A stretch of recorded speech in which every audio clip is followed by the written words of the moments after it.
October 18, 1965, a forward base near the Laotian border, South Vietnam. Major Larry Thorne climbed into the Sikorsky CH-34 helicopter as morning fog rolled through jungle canopy.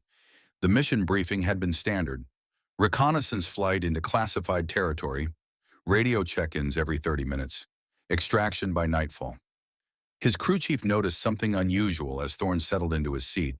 The major wore 3 small metal pins on his uniform collar, barely visible beneath his field jacket. One was the U.S. Special Forces insignia, but the others looked wrong for an American officer. One looked like a Finnish military cross. The third carried markings no Green Beret should have. The crew chief said nothing. Thorne had a reputation for unconventional methods, and questions about his past rarely got answers. The helicopter lifted off into bad weather, rotors beating against thick clouds that rolled in faster than forecast. Radio contact was lost at 10:47 hours. Search teams would spend 3 decades looking for the crash site. When Thorne's remains were finally recovered in 1999 and buried at Arlington National Cemetery with full military honors, they laid to rest the only former Waffen-SS officer ever interred there, a man who'd fought under 3 flags, against the same enemy, across 3 separate wars. Larry Thorne's service record told a story that broke every rule of 20th century warfare. A Finnish soldier who battled the Soviets in the Winter War, commanded SS troops on the Eastern Front, and died fighting communists in the jungles of Southeast Asia. His journey from Finland's snowfields to Vietnam's jungles would span 26 years in 3 armies. What made Larry Thorne extraordinary wasn't just his combat skill or his multiple allegiances. It was his singular obsession with fighting Soviet communism, a commitment so absolute that it transformed a Finnish patriot into a German commando and finally into an American Special Forces legend, proving that ideology could forge a soldier's identity more powerfully than nationality ever could. November 30th, 1939, the Finnish-Soviet border near Tolvajärvi.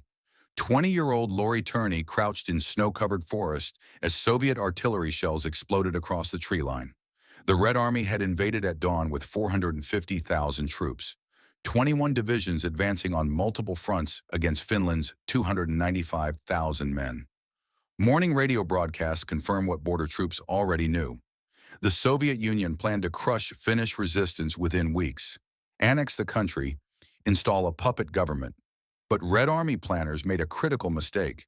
They assumed Finnish forces would fight conventionally, defending fixed positions, retreating in organized columns. They hadn't anticipated what Finnish winter and Finnish tactics would do to mechanized divisions moving through frozen wilderness. Thorne's unit operated as part of Finland's muddy tactics, a word meaning encirclement that would become synonymous with Finnish military genius during the Winter War.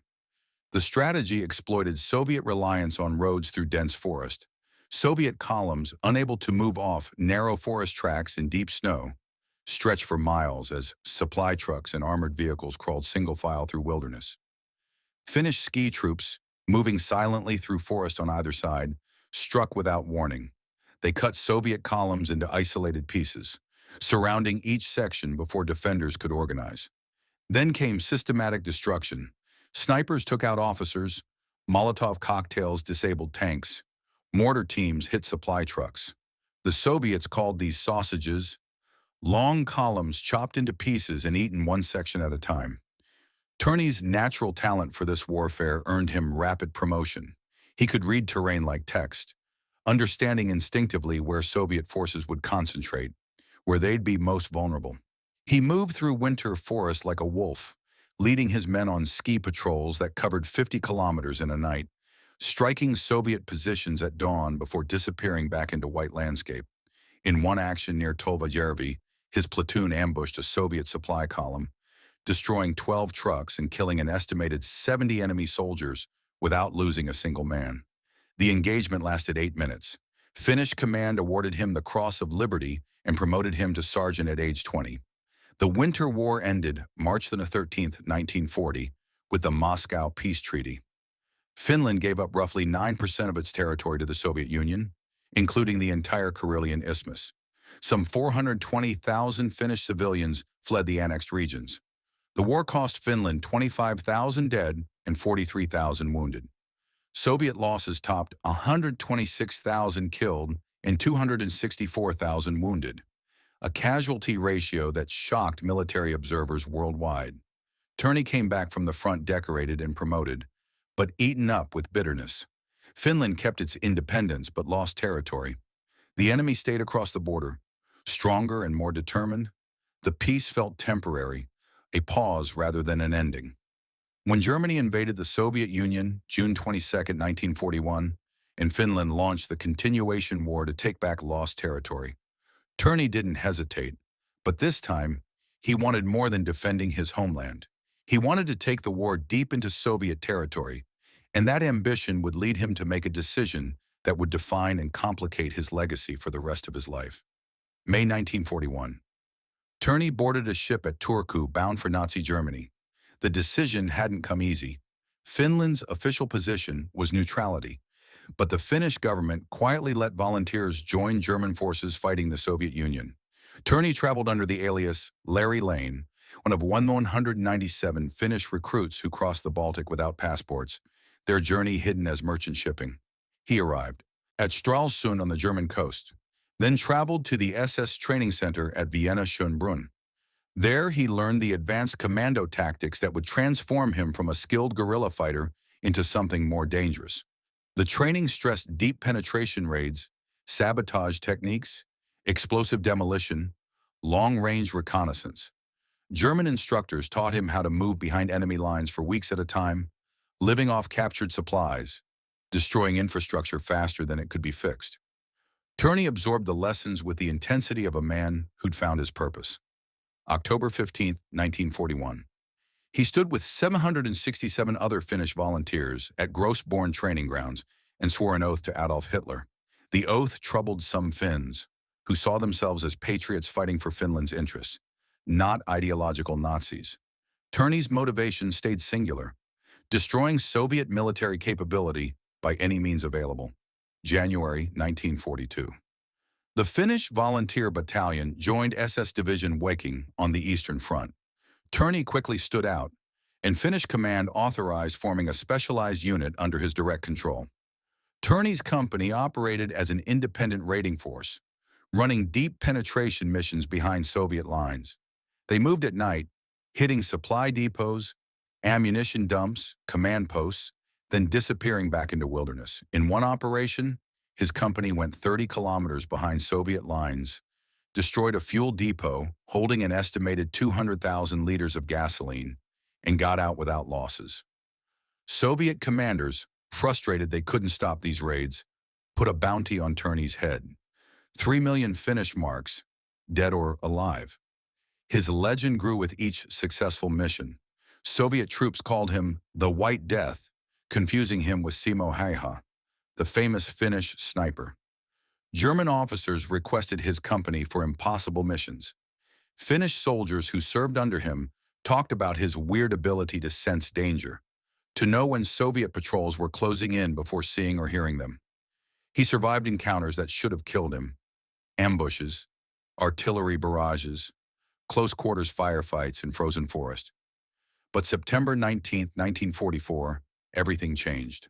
Finland signed the Moscow Armistice with the Soviet Union, agreeing to stop fighting and kick German forces out of Finnish territory. Turney, still fighting with German units in Estonia, became a criminal in his own country. Finnish law banned its citizens from serving in foreign armies without permission. His SS service, quietly tolerated during the Continuation War, now meant treason. When he returned to Finland in November 1944, military police arrested him at the border. He was sentenced to 6 years in prison for treason. The warrior who'd fought for Finland's survival now sat in a Finnish cell, imprisoned by the country he'd defended. He escaped twice, once in June 1945, living as a fugitive for 3 months before getting caught again, and again in late 1945, avoiding authorities for nearly 6 months.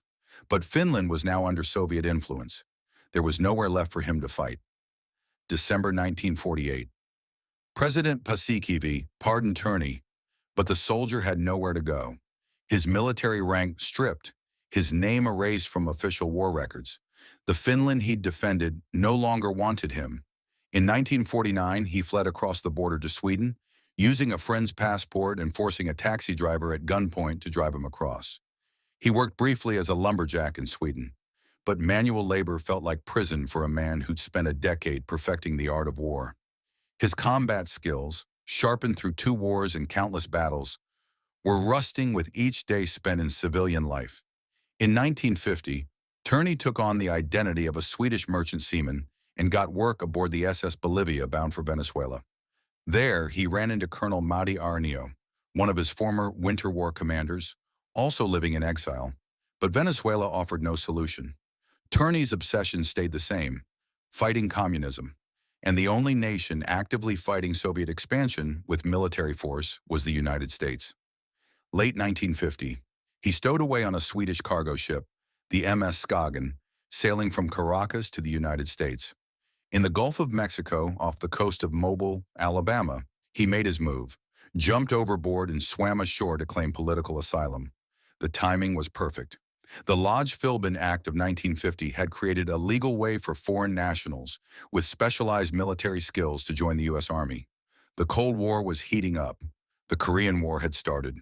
American military planners saw the value of soldiers who'd actually fought Soviet forces. Turney, with help from Wild Bill Donovan's law firm, the same Donovan who'd commanded the OSS during World War II, got permanent resident status and permission to enlist. June 20th, 1954. At age 35, Laurie Allen Turney enlisted in the United States Army as a private. He took a new name, Larry Thorne. The change was humbling. Starting as a private after commanding elite units felt like being reborn. American military culture was radically different from Finnish and German systems. He had to relearn basic infantry tactics according to U.S. doctrine, adapt to American equipment, master English military language. Other recruits half his age outranked him, but Thorne tackled the challenge with the same intensity that had defined his entire military career. He finished basic training, then infantry school, then airborne school. His instructors noticed something unusual about the Finnish immigrant who moved through wilderness like he was born there. The newly formed U.S. Army Special Forces, the Green Berets, had been set up specifically for unconventional warfare. Their mission needed exactly the skills Thorne had: guerrilla tactics, survival, training, deep penetration raids, working with local forces. In 1957, he got U.S. citizenship and was picked for Officer Candidate School. The next year, he graduated as a second lieutenant and got assigned to 10th Special Forces Group. Finally, after years in exile and obscurity, Larry Thorne had found a home. But teaching at Fort Bragg couldn't satisfy his need for combat. As the Vietnam War grew, he knew exactly where he wanted to be. U.S. Army Special Forces had been established in 1952 specifically to handle Cold War realities that conventional forces couldn't. Colonel Aaron Bank, a former OSS officer who'd parachuted into occupied France to work with the resistance, imagined a force that could organize, train, and lead local guerrilla units behind enemy lines. The first unit, 10th Special Forces Group, started at Fort Bragg, June 19, 1952. Its mission was preparing for unconventional warfare if the Soviet Union invaded Western Europe. The concept was revolutionary: small teams of highly trained specialists who could operate independently, speak foreign languages, understand foreign cultures, and teach others to fight. Larry Thorne arrived at this organization with credentials no other American soldier had. He'd fought in 2 of the century's most brutal conflicts, mastered winter warfare, led deep penetration raids, survived 3 years as a fugitive. But adapting to American military culture proved harder than surviving Finnish winters or Soviet attacks. U.S. Army regulations, paperwork, bureaucratic procedures frustrated him. The rigid rank structure meant he couldn't just show competence and expect command. He had to work through the system step by step. Yet Special Forces culture was different from the conventional Army. It valued unconventional experience over standard credentials. Thorne's expertise in Arctic warfare, mountaineering, skiing, guerrilla tactics filled critical training gaps. By 1958, Thorne was teaching at Fort Bragg, showing younger soldiers survival techniques he'd learned through necessity. He taught them how to move through snow without leaving tracks, how to survive sub-zero temperatures with minimal gear, how to navigate by stars and terrain. His students called him demanding but fair, a man who pushed them to their limits because he knew exactly what those limits could handle. In 1959, he deployed with 10th Special Forces Group to Bad Tölz, Germany, where Special Forces kept forward positions near the Iron Curtain. During this time, he led a high-risk rescue mission to Iran's Zagros Mountains, finding and pulling out an American officer whose plane had crashed in hostile territory. The operation showed what Special Forces could do, a small team moving through tough terrain, operating beyond the reach of conventional forces, succeeding where larger units would fail. In 1960, Thorne got promoted to captain. The recognition meant something, but teaching and training felt increasingly empty. He was 41 years old. His combat career should have been ending. Yet the need to fight stayed as urgent as it had been at age 20 in Finnish snow. When President Kennedy authorized expanding Special Forces involvement in Vietnam, Thorne saw his chance.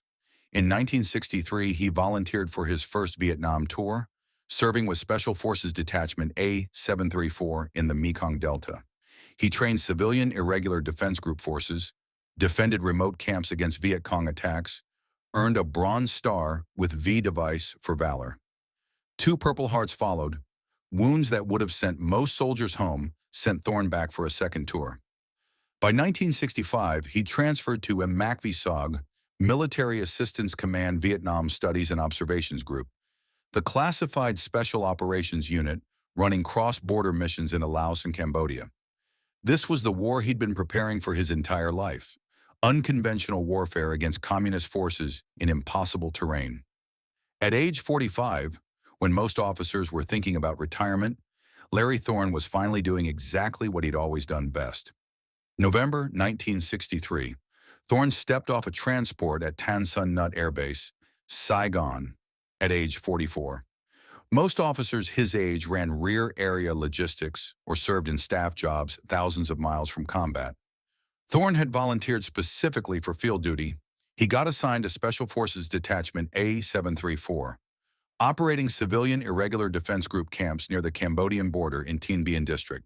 The CIDG program trained Montagnard and Vietnamese irregular forces to defend remote villages against Viet Cong infiltration. It was dangerous, exhausting work. Small teams of Americans isolated in hostile territory, responsible for training and defending local forces who often had minimal combat experience. February 19, 1964. Viet Cong forces attacked the CIDG camp at Tien Bien with overwhelming numbers. Thorne ran the defense, directing mortar fire and organizing counterattacks while enemy rounds hit around him. He was wounded twice during the fight, shrapnel wounds that would have sent most soldiers to the hospital. He refused evacuation, staying at his post till the attack was beaten back. For his actions, he got the Bronze Star with V device for valor and 2 Purple Hearts. When his first tour ended in late 1964, he could have gone back to Fort Bragg for instructor duty.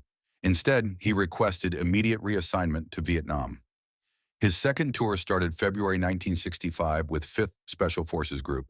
Within months, he transferred to Military Assistance Command Vietnam, Studies and Observations Group, MACVSOG, the most classified unit in the Vietnam War.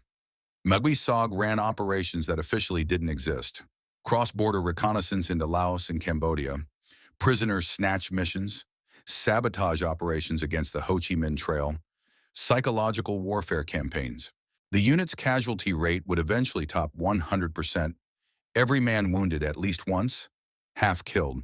But MACVSOG also hit the highest kill ratio in American military history: 158 enemy killed for every American casualty.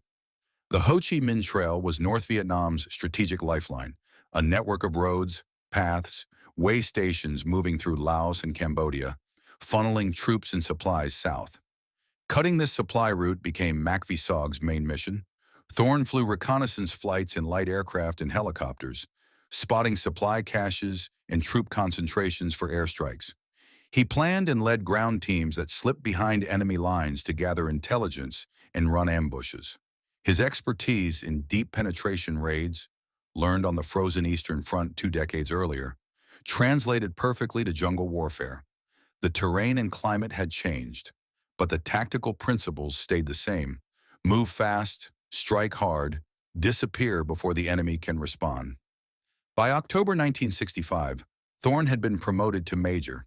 He'd earned respect among Macy VSOG operators as a commander who never asked his men to do anything he wouldn't do himself. But the missions were getting more dangerous. Monsoon season had started, bringing violent storms and terrible visibility. Weather that would ground conventional aircraft barely slowed MAC VSOG operations. The unit operated in conditions others thought impossible. October 18, 1965. Thorne boarded a South Vietnamese Air Force CH-34 helicopter for Operation Shining Brass, the first official MAC VSOG cross-border mission into Laos. His job was overseeing insertion of a recon team that would find Viet Cong turnaround points along the Ho Chi Minh Trail. The weather that morning was getting worse fast. The CH-34 King B helicopter lifted off from Cam Duc at 09:45 hours, carrying Major Larry Thorne, the South Vietnamese pilot Captain Nguyen Van Thieu, and a reconnaissance team bound for target D1, a suspected truck stop on Laotian Route 165, 15 miles inside Laos. This was the first official MAC VSOG cross-border mission, Operation Shining Brass, authorized just weeks earlier after months of bureaucratic delays. Thorne's role was command and control, overseeing the team's insertion and coordinating airstrikes if they found big targets. The weather briefing that morning had warned of bad conditions, but MAC VSOG operated in conditions that grounded conventional units. At 10:47 hours, the helicopter entered heavy cloud cover over mountainous terrain. Radio contact stopped. Ground controllers tried repeated calls. Nothing but static. The CH-34 had vanished into the mountains of Laos. Search efforts started within hours. Air Force reconnaissance flights checked the suspected flight path, but triple canopy jungle and cloud cover made visual ID nearly impossible. The crash site was somewhere in thousands of square miles of hostile territory in a country where U.S. military operations officially didn't exist. The classified nature of the mission made things worse. Search resources were limited, coordination with Laotian authorities was impossible, operational security prevented broad disclosure. After 3 weeks, the search stopped. November 5, 1965, Major Larry Thorne was declared missing in action. Finding crash sites in Southeast Asian jungle mountains beat modern technology for decades. Dense vegetation hid wreckage within weeks as vines and undergrowth took back metal fragments. Seasonal monsoons and erosion shifted terrain, burying evidence under mud and rock. Thousands of Americans stayed missing from the Vietnam War, their fates unknown, families waiting for answers that might never come. Thorne's disappearance became one of thousands, his story gradually fading into classified files and military records. The search started up again in the 1990s as U.S.-Vietnamese relations normalized and joint teams began finding crash sites using declassified mission data, survivor testimony, ground-penetrating radar. June 1999, a joint U.S.-Vietnamese team discovered wreckage in Pho Bia mountain range, Laos, matching the flight path and timing of Thorne's final mission. The crash site sat at 5,200 feet elevation, scattered across steep terrain. Recovery operations took years. Forensic anthropologists examined bone fragments and dental records, cross-referencing military files. In 2003, DNA analysis confirmed the remains were Major Larry Thorne, 38 years after his death. Preparations started for burial at Arlington National Cemetery with full military honors. Then questions came up. Military records showed Thorne's service with the Waffen-SS, his oath to Adolf Hitler, his combat operations under German command. Veterans groups debated whether a former SS officer deserved burial at America's most sacred military cemetery. The controversy reached the Pentagon, the Veterans Administration, even Congress. But Thorne's American service was undeniable. 25 years fighting communism, 2 tours in Vietnam, Bronze Star with V device, 2 Purple Hearts, the respect of every soldier who served under him. The decision was made. His Waffen-SS service had been driven by anti-Soviet ideology, not Nazi racial theories. His American service had earned him the honors of an American hero. June 26, 2003. Arlington National Cemetery, Section 60. The funeral detail assembled under summer heat. Honor guard in dress uniforms, rifles at attention. 4 sets of remains lay in a single coffin, mixed beyond separation. Major Larry Thorne, U.S. Army Special Forces, and 3 South Vietnamese Air Force crew members who died with him 38 years earlier. The ceremony followed full military protocol, folded flags, rifle volleys, taps echoing across rows of white headstones. But the burial raised questions military protocol couldn't answer. Among the dignitaries and Special Forces veterans gathered that morning, some knew the full scope of Thorne's history. The only former Waffen-SS officer buried at Arlington National Cemetery was getting honors reserved for American heroes. The debate had been intense. Veterans organizations argued SS service, regardless of motivation, disqualified any soldier from burial at Arlington. The Waffen-SS stood convicted at Nuremberg as a criminal organization involved in war crimes and genocide. How could America honor a man who'd sworn allegiance to Adolf Hitler? But military historians and Special Forces officers pushed back. The Waffen-SS had included ideological fanatics who volunteered for racial reasons, yes, but also foreign volunteers who joined to fight the Soviet Union. The Finnish Volunteer Battalion operated as a separate unit under Finnish command, fighting exclusively on the Eastern Front against Red Army forces. Thorne's motivation throughout his entire military career had been singular: destroying Soviet communism. His Finnish service earned him the Mannerheim Cross. His American service earned Bronze Star, 2 Purple Hearts, Legion of Merit, Distinguished Flying Cross. 25 years fighting the same enemy under different flags. The decision came from the highest levels of military administration. Thorne's American service would be honored. His burial went forward with Green Beret ceremony, his Special Forces brothers carrying the coffin, the distinctive flash on their berets marking them as members of the brotherhood Thorne had helped build. Among those present, Colonel Sean Swindle gave the eulogy. A complex yet driven man who fought oppression hard under 3 flags and didn't know the meaning of quit. The Cold War had reframed World War II enemies in ways impossible to imagine in 1945. By 1949, West Germany had become NATO's front line against Soviet expansion. Former Wehrmacht officers commanded Bundeswehr units. American intelligence recruited Nazi scientists. The ideological lines that defined the Second World War dissolved into new shapes where yesterday's enemies became today's allies.